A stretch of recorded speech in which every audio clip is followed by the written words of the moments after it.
And Penn State now has won 30 ball games without a loss. There has been a tie in a bowl game. They've won tonight by the score of 10-3 over Missouri. One of the truly great defenses in the history of college football. They're a team that Jack Ham, of course, was on defensively.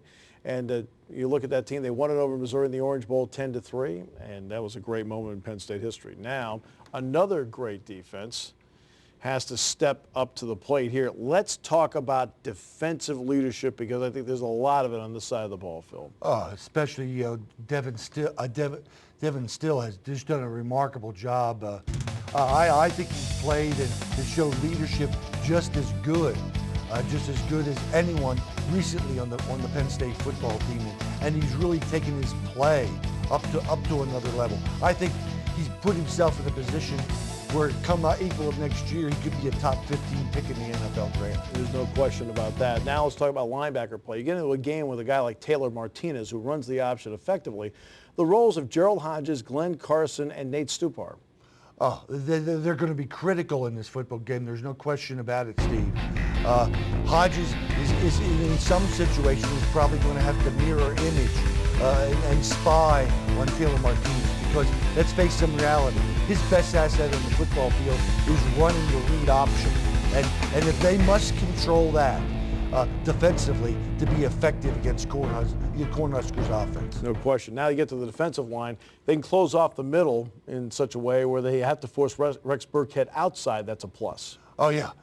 Well, I think Rex Burkhart's best asset is his durability and his power running ability. He can do well catching the ball coming out of the backfield. He's a complete football player, but he's gritty. I mean, he's a guy that I call a football player, if you know what I'm trying to say. He just really knows how to play the game of football. But you want to take the outside part of the freeze option away, from Nebraska. And if you can get him to force him to run between the middle, then you're going right into the strength of the Penn State defense. And you're looking in terms of a matchup between that interior for Nebraska and the interior for Penn State. Well, I don't think Nebraska's offensive line is as good as past years. That's why they've been, inconsistent in some big football games this season, like against Wisconsin. And they weren't consistent offensively even against Northwestern. Northwestern, who has maybe one of the worst defensive football teams this year in the Big Ten, was effective controlling the Nebraska offense for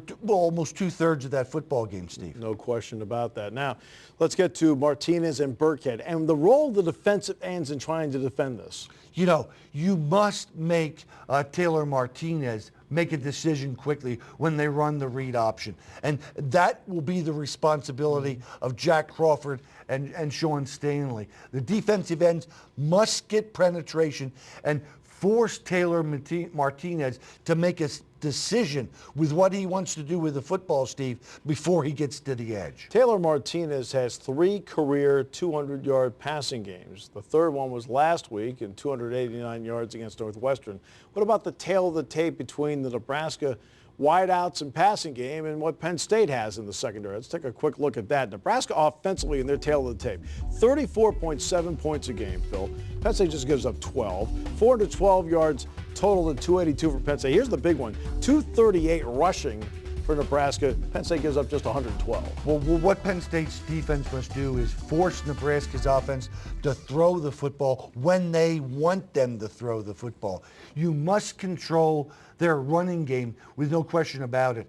They're an offensive football team where the run sets up the time they want to throw the football. And if you don't control Taylor Martinez and the freeze option and their option type of running game, you're going to be in a lot of trouble. He also has a very interesting throwing motion, too. It's rather unusual. It's like he's shot putting the football. It really is. And it kind of illustrates how their passing game is the secondary aspect of what they try to do on offense. Right. Another key will be special teams. Nebraska has a couple of guys, especially in the return game, Amir Abdullah being one, very good kickoff return guy. But then you have 2 guys in this game.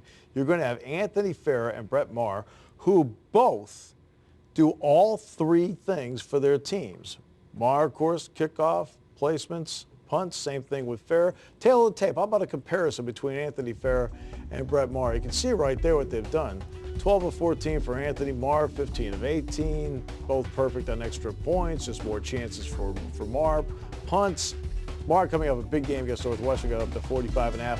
16 touchbacks, 29% for Marr, 24% on touchbacks with 9 for Anthony Ferret. It's comparable. I mean, it's one of the key. Which one will have the better day?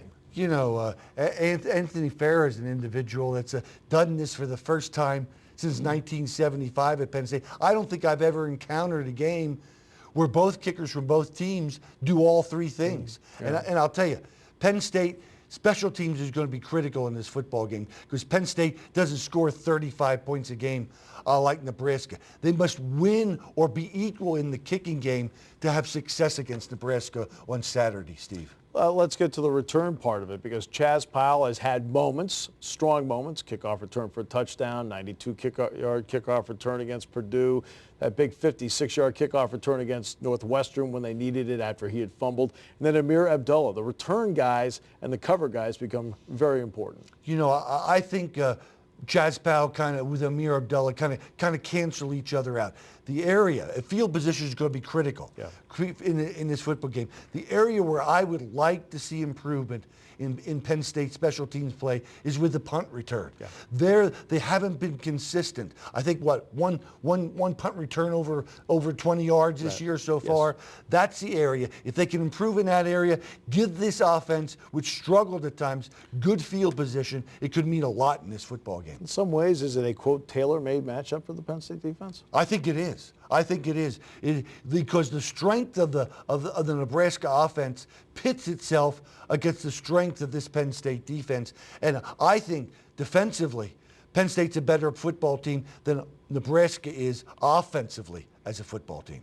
And of course, that they have to have the ability, once again, slow down the option. There's several keys to reading the option to make sure that the quarterback doesn't take off because he's a great runner. And Burkhead is about as fine a downhill runner as you're going to see. Yeah, make him make that decision before he gets to the edge. That's why it's critical when they run that read option that the defensive ends get penetration to force the play early before they get downfield or get to the edge outside the tackle. We've talked a lot about Taylor Martinez during the course of this, but Rex Burkhead has been outstanding. We talked about his ability to run downhill.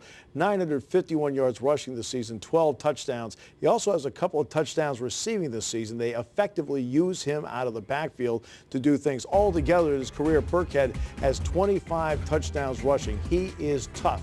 We'll come back and talk with historian Lou Prado about the career of Joe Paterno right after this.